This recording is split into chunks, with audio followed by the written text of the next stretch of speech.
Setelah Allah menciptakan bumi dengan gunung-gunungnya, laut-lautannya dan tumbuh-tumbuhannya, menciptakan langit dengan mataharinya, bulan dan bintang-bintangnya yang bergemerlapan, menciptakan malaikat-malaikatnya ialah sejenis makhluk halus yang diciptakan untuk beribadah menjadi perantara antara Zat yang Maha Kuasa dengan hamba-hamba terutama para rasul dan nabinya.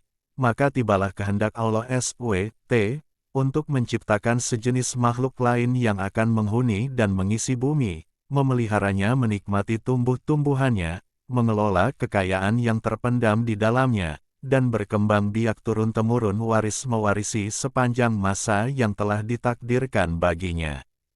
Kekhawatiran para malaikat. Para malaikat ketika diberitahukan oleh Allah SWT, akan kehendaknya menciptakan makhluk lain itu, mereka khawatir kalau kehendak Allah menciptakan makhluk yang lain itu, disebabkan kecuaian atau kelalaian mereka dalam ibadah dan menjalankan tugas atau karena pelanggaran yang mereka lakukan tanpa disadari.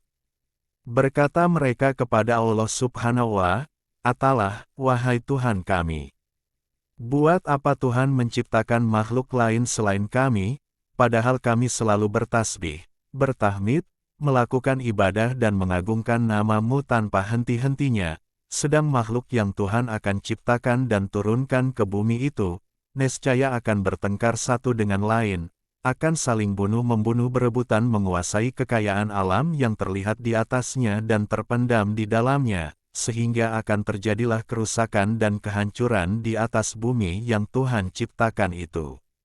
Allah berfirman, menghilangkan kekhawatiran para malaikat itu. "Aku mengetahui apa yang kamu tidak ketahui dan aku sendirilah yang mengetahui hikmat penguasaan Bani Adam atas bumiku, bila aku telah menciptakannya dan meniupkan roh kepadanya, bersujudlah kamu di hadapan makhluk baru itu sebagai penghormatan dan bukan sebagai sujud ibadah, karena Allah SWT melarang hambanya beribadah kepada sesama makhluknya."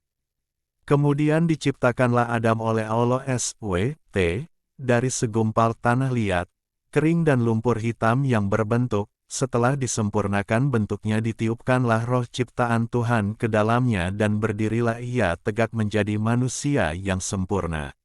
Iblis membangkang. Iblis membangkang dan enggan mematuhi perintah Allah seperti para malaikat yang lain, yang segera bersujud di hadapan Adam sebagai penghormatan bagi makhluk Allah yang akan diberi amanat menguasai bumi dengan segala apa yang hidup dan tumbuh di atasnya serta yang terpendam di dalamnya. Iblis merasa dirinya lebih mulia, lebih utama dan lebih agung dari Adam, karena ia diciptakan dari unsur api, sedang Adam dari tanah dan lumpur. Kebanggaannya dengan asal-usulnya menjadikan ia sombong dan merasa rendah untuk bersujud menghormati Adam seperti para malaikat yang lain, walaupun diperintah oleh Allah.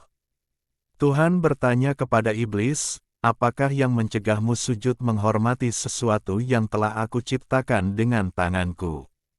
Iblis menjawab, "Aku adalah lebih mulia dan lebih unggul dari dia. Engkau ciptakan aku dari api dan menciptakannya dari lumpur."